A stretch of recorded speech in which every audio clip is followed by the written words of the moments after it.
E aí, pessoal, me diz uma coisa, vocês realmente estão por dentro do cenário econômico do nosso país? Será que ainda vale continuar investindo no Brasil? Aumentar, reduzir, manter a exposição? Então fica comigo nesse vídeo que hoje eu vou mostrar para vocês um panorama de como está a nossa economia.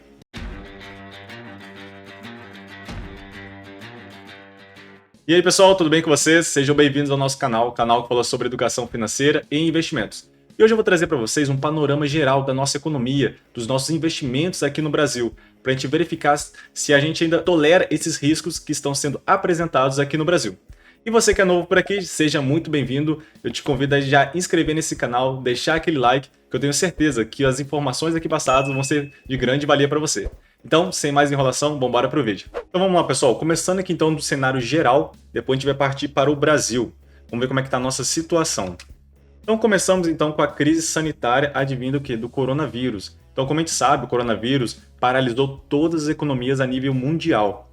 Então, essas paralisações ainda continuam em vários países, apesar de algumas economias, principalmente as mais desenvolvidas, estão começando a se recuperar, mas a maioria dos países ainda não se recuperou, e o Brasil é um deles. Recentemente, a gente vê aí várias regiões do país com lockdown, então uma paralisação total da nossa economia. E o que aconteceu? Então, como é que os governos reagiram contra essa crise sanitária? Eles começaram a criar estímulos monetários. Ou seja, basicamente começaram a imprimir dinheiro dentro de seus países para injetar na economia ou mesmo dar diretamente para as pessoas, como foi o caso aqui no Brasil com o auxílio emergencial. Então esse aumento de oferta monetária, esse aumento de dinheiro no Brasil, acabou ocasionando o quê? A alta da inflação. Mas a inflação ela também não subiu só por causa da impressão do papel dinheiro, não. Ela começou a subir também por causa do quê? Da escassez de produtos. Como ainda assim vários países estão paralisados, suas produções estão paralisadas, então a gente está com uma escassez dos produtos, ou seja, os produtos começam a aumentar de preço porque a procura é grande, mas a oferta é pequena, certo? Então, o que aconteceu também? A nossa taxa de juros aqui no país está negativa, O que é a nossa taxa de juros? A nossa taxa de juros é a taxa Selic, a nossa taxa básica de juros. E por que ela está negativa? Ela está negativa a níveis reais, ou seja, se a gente descontar a inflação, a nossa taxa está negativa. Recentemente ela subiu 0,75%, mas ainda assim a nossa inflação está muito alta. Então a inflação está superando a nossa taxa Selic. Por isso que a gente diz que a nossa taxa de juros está negativa. E o que isso implica? A gente primeiro vamos fazer uma análise aqui do risco Brasil. O que é o risco Brasil? É toda essa instabilidade política, essa insegurança jurídica, o risco de calote, os constantes aumentos de gastos públicos. Então o Brasil, ele ainda assim é um país muito arriscado de se investir, principalmente a parte da insegurança jurídica. Como a gente vê, o STF principalmente, ele toma decisões, depois volta decisões, prende, solta, A instabilidade política também, o governo ele não sabe para qual direção está indo, uma hora vai, uma hora volta. Então todo essa instabilidade, ela gera riscos para o investidor. E principalmente para o investidor estrangeiro, que vai impactar diretamente o quê? No nosso aumento do dólar. Como é que é assim? Como é que funciona esse aumento do dólar? Vou explicar para vocês. Então, toda vez que sai capital estrangeiro do nosso país, ou seja, sai dólar do nosso país, o nosso país acaba ficando o quê? Com menos dólares. Então, se temos menos dólares e a procura por dólar é grande, acaba que o preço do dólar sobe. Então, uma das formas da gente reduzir o preço do dólar é injetando mais dólar no país. Mas para isso a gente tem que atrair investimentos estrangeiros, a gente tem que atrair capital estrangeiro para dentro do nosso país. Mas com essa taxa de juros negativa, esse risco Brasil, os investidores estrangeiros estão fugindo do país. Porque assim, se a gente está com uma taxa de juros negativa, vale mais a pena investir em outro país que está com uma taxa de juros também negativa, mas um pouco mais seguro. Por exemplo, a Suíça. A Suíça também está com taxa de juros negativa, porém menor do que a do Brasil. Então vale mais a pena investir na Suíça, onde está uma das maiores reservas de ouro do mundo, do que investir no Brasil, com todo esse cenário caótico. Então, dando prosseguimento aqui, o que implica todo esse aumento do dólar, o aumento da inflação? Implica justamente no aumento dos custos dos produtos, principalmente das commodities. As commodities são todos os produtos básicos do nosso dia a dia, principalmente comida, combustíveis, metais. Tudo isso aí são produtos negociados em dólares. Então, se o dólar sobe, claro que a nossa gasolina vai subir, claro que nossa alimentação vai subir, claro que os produtos básicos da construção civil também vão subir.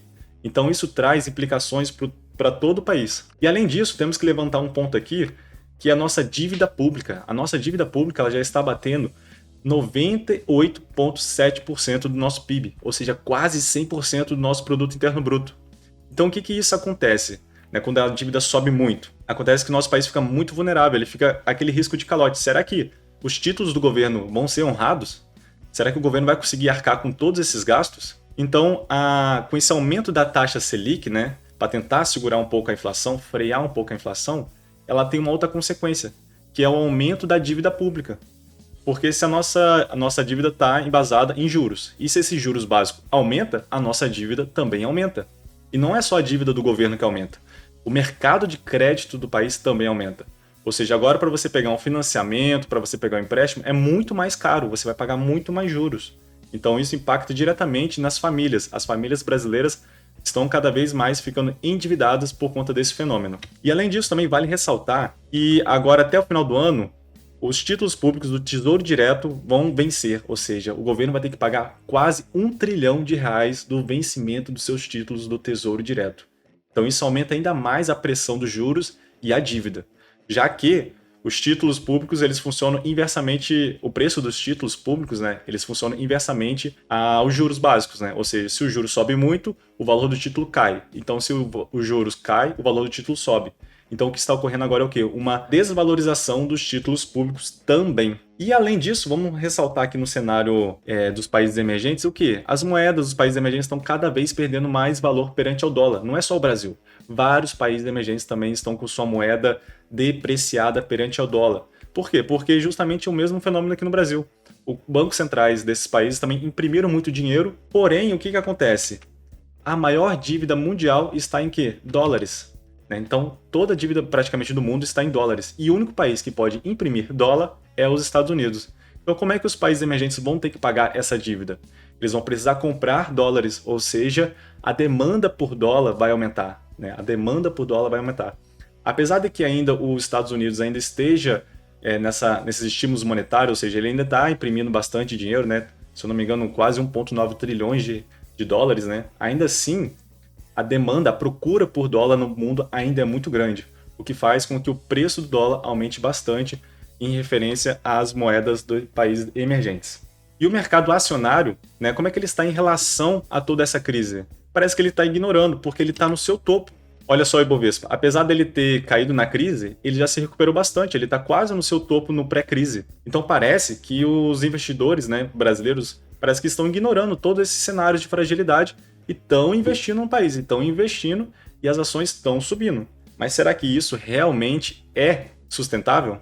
Uma outra coisa que eu queria levantar aqui para vocês é o quê? Os ativos de proteção, ouro e Bitcoin principalmente. Por que eles são ativos de proteção? Porque eles não podem ser inflacionados, ou seja, eles não sofrem com a inflação, porque eles têm uma oferta limitada e eles não podem ser produzidos a bel prazer pelos bancos centrais.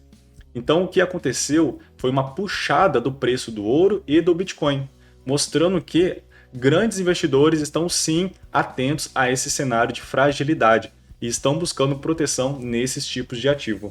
E vale ressaltar ainda também no cenário brasileiro que a gente teve o quê? Uma década perdida. Observe só nesse gráfico aqui. Em 2011 a 2020, até agora 2021, o nosso PIB foi o que menor cresceu em 120 anos. Olha só o tantinho só que cresceu. Nem em outros cenários de grande crise econômica, como foi nos anos 80, o nosso PIB cresceu tão baixo dessa forma. Então isso mostra que o nosso país ele não está bem das pernas. Não está bem das pernas. E por fim, e o que esses sinais de fragilidades estão apontando? Eles estão indicando uma provável recessão. A gente está vindo de um mercado de alta lá desde o final ali de 2008 para cá. Então o que está indicando agora é uma possível recessão. Então pode ser que por conta do aumento da taxa de juros, o aumento da inflação, o aumento da nossa dívida, as empresas elas podem começar a regredir um pouco nos seus resultados, E essa nossa atividade econômica ela ainda não voltou 100%. Então a gente está vivendo aí um cenário muito embaçado, onde grandes sinais de fragilidade estão apontando, mas as pessoas parecem que estão ignorando, estão eufóricas, estão animadas ainda com o mercado. Será que realmente isso vai ser sustentável? Eu, ao meu ponto de vista, prefiro reduzir os riscos tá? Prefiro investir em uma moeda mais forte do que o real e ainda preservar o nosso patrimônio dessa inflação toda, dessa possível queda que pode estar por vir. Então é isso aí, pessoal. A gente não tem uma bola de cristal para saber exatamente o que vai acontecer, mas os sinais estão à nossa volta. Então me diz você, o que você vai fazer com o seu patrimônio? Você vai continuar ainda tolerando os riscos aqui do Brasil? Será que o prêmio por estar investindo no país é suficientemente grande perante ao risco que estamos expostos? Então eu convido você a deixar aqui nos comentários o seu ponto de vista, né, o que você está pretendendo fazer e quais são as suas estratégias. Beleza, pessoal? Então vou ficando por aqui, um grande abraço e até mais!